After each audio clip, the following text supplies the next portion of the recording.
So you come across a video like this.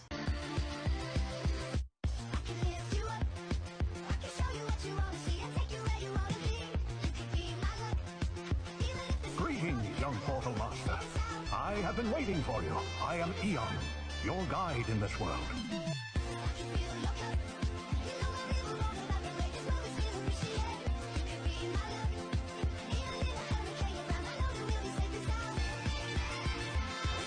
And there's just a rush of nostalgia coming back to you, all those old memories you might have had as a kid, all those old things you might have done as a kid, and all those old YouTubers you might watched as a kid, YouTubers were probably one of the bigger things I remember from being a little kid, watching popular MMOs, challenge game videos.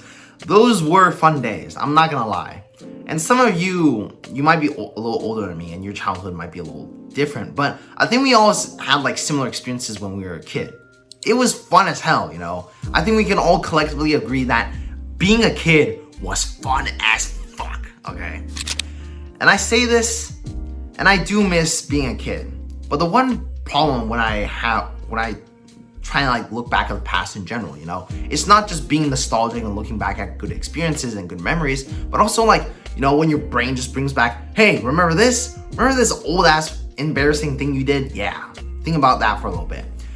And when your brain brings back things like that, it distracts you from just living in the moment, being present and doing what you need to be doing.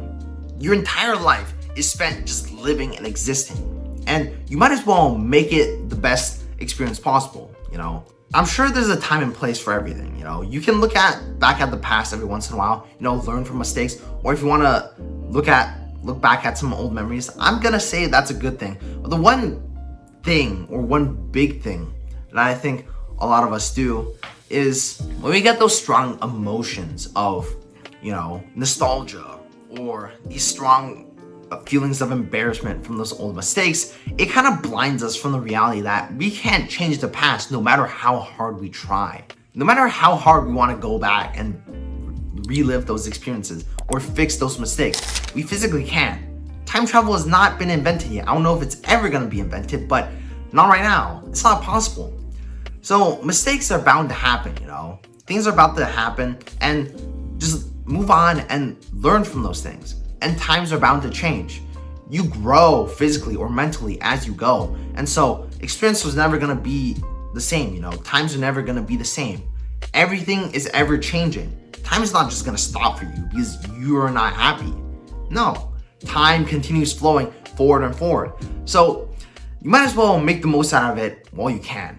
And I think the number one reason why we even want to go back and revisit the past so much is because we're not too happy with our current situation, This is a question I've asked myself a lot recently because I brought up a lot of those old memories from before, It doesn't even have to be from my childhood, but just maybe even old vacations. Maybe even last summer, I was having a lot of fun with friends. Regardless, it's also the same reason why people miss exes, People miss the time when they were still together and their relationship was still going well. They loved each other. But now that they're broken up, they want to go back to that time. They want to go back to when things were still good and all. And I can kind of relate to it myself.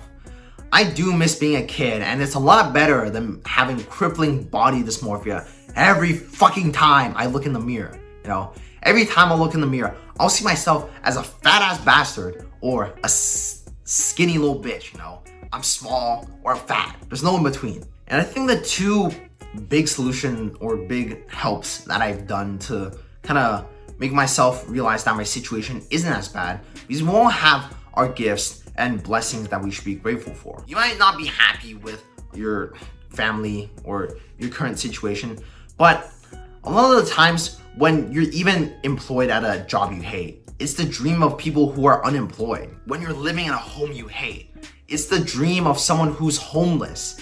So just take a different perspective sometimes. And these two things I think are gonna help you a lot when doing so. So the first thing I'm gonna suggest is gratitude journaling. Now, if you don't know what gratitude journaling is, it's honestly quite simple. It's what the name suggests, You journal about things you're grateful for. And so I've been doing this for a little bit, and I'll just read out my gratitude journal yesterday. Number one, always my mom. I love you. And my mom's watching this. Mwah. Okay, I love you. And second one, I'm in comfy clothes, you know. I'm very comfortable living in my house, just doing what I love to do every single day. I'm living very comfortably. And when you do gratitude journaling, it really makes you zoom in on who you really are. What are you in this current moment? Not what you want to be or what you were before, but what are you right now? It makes you think of, oh, maybe there's a few things wrong with me, but also there's a few things good with me. And the second thing I'm gonna suggest is also very similar. It just makes you more present and makes you more aware of all the things you have. And that's all meditation, you know. Whenever you meditate, just sit there with your breath and with your thoughts. You can really just ask yourself really deep questions like, who am I? What do I have? Who do I want to become?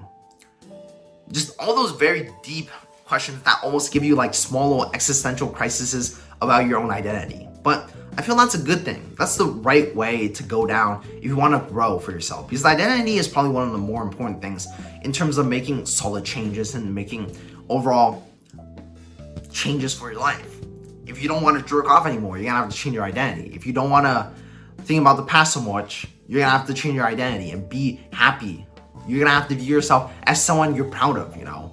There's so many things that I feel gratitude journaling and meditation help you so much with. And to finish this video off, I'm just gonna leave you with a quote, and it's this. There's nothing the busy man is less busy with than living, and there's nothing harder to learn. And I feel that this quote really well sums up the entire idea of this video, you know. We spend our whole lives just living and existing, but we don't live it the best way. We don't live, or a lot of us don't live our best lives. A lot of us spend our lives just living in mediocrity, living up just barely comfortably, you know. It's comfortable enough that we don't want to change. And so I feel that this quote just tells us to live in the present moment, to live how we want to be, but it's a very hard thing to learn to do that, you know. I'm trying to learn that myself, and sometimes I'll find myself just agreeing, oh, okay, yeah, but I didn't really even want to do that in the first place. And so it's a very difficult thing to learn, I'll say that, but I feel the most difficult things the most difficult things to learn are always the best things for you in life. So yeah, keep staying present, keep being grateful for who you are, and keep doing the shit that needs to be done. All right, and that's gonna be about it. So give me a kiss.